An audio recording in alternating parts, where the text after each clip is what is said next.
განახლებულ სტამბოლის ბაზარში ამ წუთებში გია სურამელაშვილის კონცერტი მიმდინარეობს. წინა საახალწლო სიურპრიზი, რომელიც ბაზრის ადმინისტრაცია მოვაჭრებს გაუკეთა, მათივე თხოვნის საფუძველზე დაიგეგმა. თავად მომღერალი კი ამბობს, რომ რუსაული მსმენელი განსაკუთრებულად შეხვდა და ასეთ კონცერტებს ხალხიც და ესტრადის ვარსკვლავებიც მონატრებულნი არიან.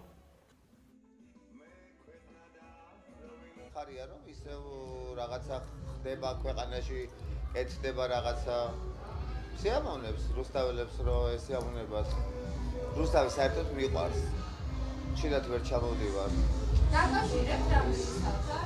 არაფერი, უბრალოდ ჩემი მეგობრების ეს ყველაფერი იშრომეს ისევ და ისევ რუსთაველებისთვის და მე მოყოფილი ვარ ძალიან და დავთანხმდი რომ მემღერა ამაზე უკეთესი რა უნდა გააკეთოს მომღერალმა, როცა ესე უყვარხარ ხალხს. ეს იყო ჩვენი თანამშრომლები, ჩვენი დასაქმებული მოვაჭრეების სურვილი, რომ ჩამოსულიყო გია სურამელაშვილი და საახალწლოდ მიუძღვენით ეს კონცერტი. ესეთ საყამოები ძალიან იშვიათად არის და იმიტომ.